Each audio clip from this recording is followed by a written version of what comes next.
اولیاء اللہ کے لیے جو معرفت اور جو پہچان ہے وہ دو چیزیں یہاں اس آیت کریمہ میں بیان کی گئی، ایک ایمان اور ایک تقوی، کہ وہ کمال درجے کے مومن ہوں گے اور پرلے درجے کے متقی ہوں گے۔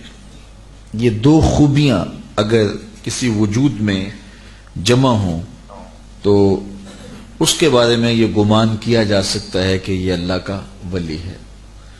لیکن اگر یہ دو بنیادی خوبیاں کسی کے اندر موجود نہیں ہیں تو پھر اس کی شعبدہ بازیوں سے متاثر ہو کر کے اس کو کرامت قرار دے دینا یہ سوائے نادانی کے اور کچھ نہیں ہے۔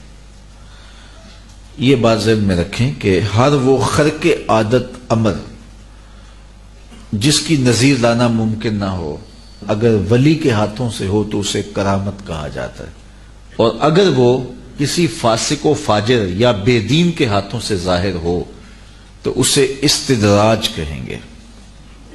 جس طرح قرب قیامت میں دجال آئے گا، مارے گا بھی زندہ بھی کرے گا، تو اس کی کرامت نہیں ہو سکتی، اس کا معجزہ نہیں ہو سکتا، یہ اس کا استدراج ہوگا۔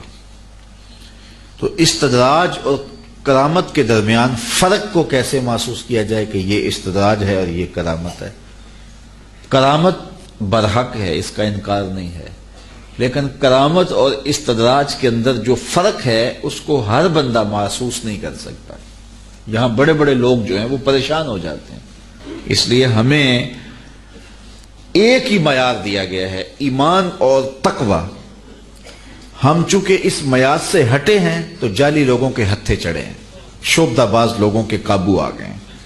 اگر ایمان اور تقوی جو اللہ نے ہمیں معیار دیا ہے اس پر اگر ہم رہتے تو کسی کے بارے میں خوش گمانی سے اس کے قریب ہوتے۔ الذین اذا رؤوا ذکر اللہ، جب تم اس کو دیکھو تو رب یاد آ جائے، تمہارے دل سے رغبت دنیا کم ہو اور رغبت آخرت بڑھ جائے۔ ایمان اور تقوی یہ دو علامتیں بنائی گئی۔ اب اس کا یہ مطلب قطعاً نہ لیا جائے کہ کرامت کوئی چیز نہیں ہوتی۔ کرامت کا من حیث الکرامت انکار کفر ہے۔ اگر کوئی شخص کہے کہ میں نہیں مانتا کرامات کو تو کافر ہو جائے گا۔ وہ کرامات جن کا بیان قرآن کے دامن میں موجود ہے اس کا انکار بھی کفر ہے، کیونکہ وہ قرآن مجید کا انکار لازم آئے گا۔ تو یہ بے موسم پھلوں کا حجرہ مریم میں موجود ہونا یہ کرامت ہے اللہ کی ولیہ کی، اور یہ قرآن کے دامن میں موجود ہے۔ تو یہ اس کا من حیث الکرامت نہ انکار کیا جا سکتا ہے اور نہ اولیاء اللہ کے وجود سے کرامات کی نفی کی جا سکتی ہے۔ لیکن جو بات میں آپ سے کرنا چاہ رہا ہوں وہ یہ ہے کہ ہمارے ہاں یہ مشکل ہے پہچاننا کرامت اور استدراج میں فرق، اس لیے ہمیں ایمان اور تقوی سے کسی کو پرکھنے کا حکم دیا گیا ہے۔ اور جب ہم یہ معیار بنا لیں گے تو پھر ہم دھوکہ نہیں کھائیں گے، چونکہ یہ اللہ کے جو ولی ہیں ان کے ذریعے سے ہدایت انسانی کا کام لیا جاتا ہے۔ تو اگر اللہ کے بندوں سے ہم دور ہٹ جائیں گے تو ہم اپنے لیے محرومیاں اکٹھی کر لیں گے۔ تو وہ کیسے ہوگا کہ ہم بہت سارے دو نمبر لوگوں سے دھوکہ کھائیں گے، اور دھوکہ کھانے کے بعد پھر ہم اصل سے بھی کنارہ کشی اختیار کر رہے ہیں۔ جس طرح بہت سارے طبقات ہیں، یعنی ایک طبقہ وہ ہے کہ جس نے ہر ایرے غیرے کو مان لیا ہوا ہے، اور ایک طبقہ وہ ہے کہ جس نے ان لوگوں کو دیکھ کر کے حقیقتوں کا انکار کر دیا ہے۔ تو جنہوں نے ایسے لوگوں کے پیچھے لگ کے اپنی عقیدتیں برباد کی ہے وہ بھی برباد ہو گئے، اور جنہوں نے ایسے لوگوں کے روپ کو دیکھا اور حقیقت کا انکار کر دیا وہ بھی اولیاء اللہ کی وجود کی برکتوں سے محروم ہو گئے۔ تو ہمیں آنکھیں کھول کر جینے کی ضرورت ہے۔ ہم دیکھیں کہ اللہ کے جو کامل بندے ہیں وہ دو صفات سے مالا مال ہیں، ایمان اور تقوی۔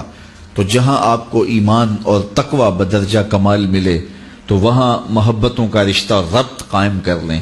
دوسری جانب ہر وہ منہ دراز، ہر وہ شریعت کا باغی، اللہ اور اس کے رسول کا دشمن جو اس روپ کے اندر، اس لباس کے اندر آ کے لوگوں کی عقیدتیں لوٹتا ہے اور اس کے عمل سے، رویے سے، طرز زندگی سے شریعت کی مخالفت ہو رہی ہے، تو ہم کبھی بھی اس کو نہ سپورٹ کریں اور نہ اس کی قربت میں بیٹھیں۔ اس وقت معاشرے کے اندر زیادہ تر ایسے لوگ موجود ہیں جو حقیقت کا روپ دھار کر کے بہروپیے لوگوں کی عقیدتوں کو لوٹ رہے ہیں۔ آئے دن اخبارات میں خبریں چھپتی ہیں اور سوشل میڈیا کے اوپر روز کوئی نہ کوئی تصویر گھوم رہی ہوتی ہے، کوئی شریعت کا باغی، کوئی عورتوں سے بغل گیر ہو رہا ہے، اور کوئی جو ہے وہ عجیب دمال ڈال رہا ہے اور عجیب چکر بازیاں کر رہا ہے، اور وہ ہمارے کھاتے میں ڈال دیا جاتا ہے، اور جاہل لوگ ان کو ماننے کے لیے معاشرتوں میں موجود ہوتے ہیں۔